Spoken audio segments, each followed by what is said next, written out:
and welcome to Munich.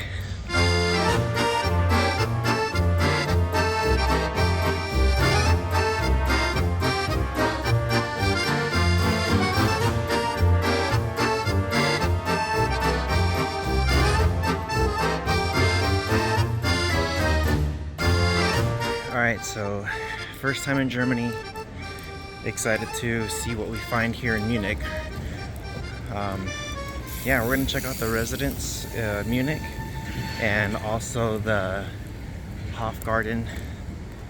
I think that's how you say it, right next to it. So a lot of history, and yeah, kind of stoked out to see exactly what we find. So let's go. So before we enter into the residence, the Hofgarten is a garden in the center of Munich, located between the residence and the Englischer Garden. The garden was built in 1613 through 1617 by Maximilian I, Elector of Bavaria, in the style of Italian Renaissance garden. It's a very cool place to walk around and check out and to relax for a few minutes before you go into the residence. Now, speaking of the residence, this is the formal royal palace of the Wittelsbach monarchs of Bavaria. The residence is the largest city palace in Germany and is today open to visitors for its architecture, room decorations, and display from the former royal collections. The complex of buildings contains 10 courtyards and displays 130 rooms. Were built around 1385 and were financed by the township of Munich as a sanction for a failed uprising against Stephen III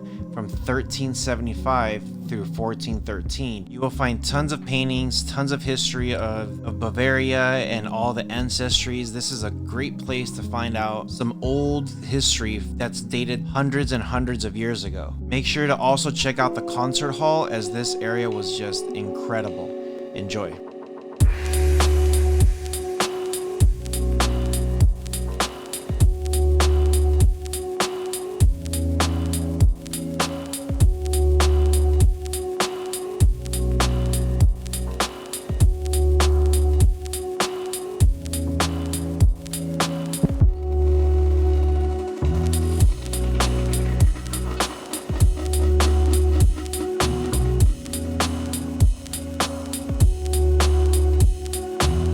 So right next to the residence is the Rathaus Glockenspiel, which is a large mechanical clock located in the Marienplatz Square. Every day at 11 a.m. and 12 p.m., as well as sometimes 5 p.m. from March to October, the clock reenacts two stories from Munich's histories from the 16th century that takes about 15 minutes. Now, if you're curious, the first story is going to be the top half of the Glockenspiel, which tells the story of the marriage of the local duke, and it was just in honor of the happy couple. The second story, which plays on the bottom half of the clock, tells the story of the end of the severe plague in 1517. This clock has 43 bells and 32 life-size figures, which was completed in 1908. Make sure you get here early so that way you get a good spot to check out the show.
Alright, so here we are at the Alte Pinakothek. Probably saying that wrong, I apologize. Lots of paintings, art stuff, a lot of cool things here that I'm kind of very interested to see. Hopefully, not really sure what to find inside, but yeah, let's go ahead and check it out.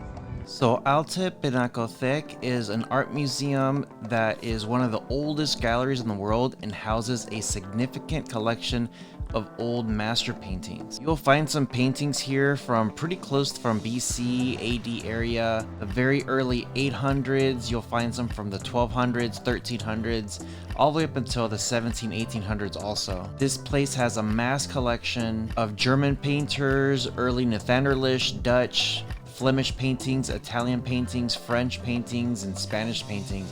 And again, it's a big vast of time from the 13th century all the way up to the 18th century. Make sure you guys give yourself about a couple hours being in here because this building is very, very big.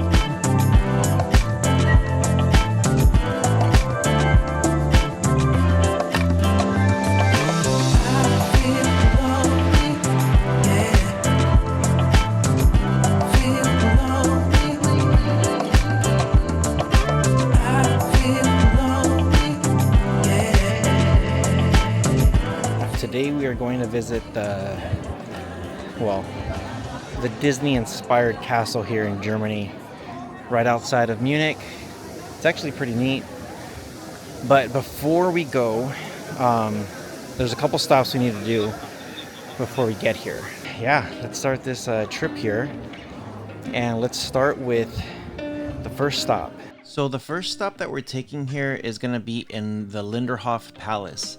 The Linderhof Palace is a Schloss in Germany in southwest Bavaria near the village of Edel.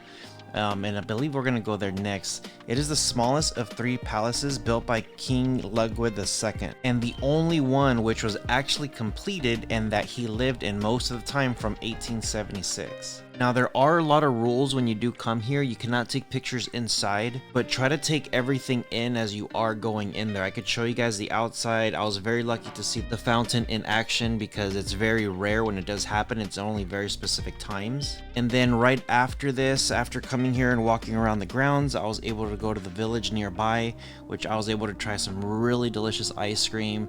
Walking around these buildings, everything just seemed like out of a fairy tale. Like I was literally going into a fairy tale, and the whole village just seemed very nice. People were extremely friendly.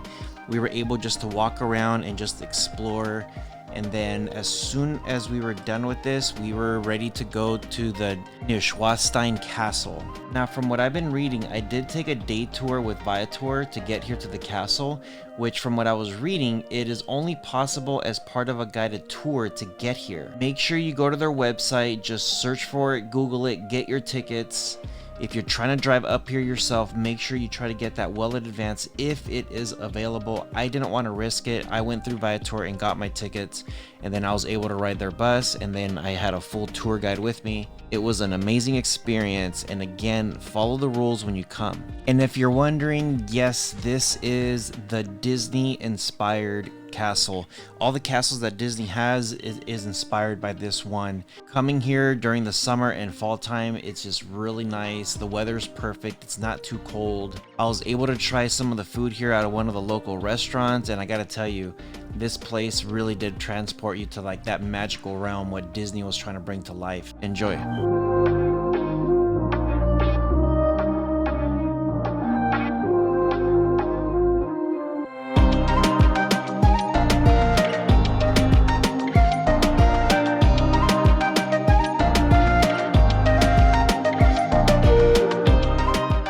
So there's 2 things I highly recommend when you do come here to Munich. The first one is the concentration camp.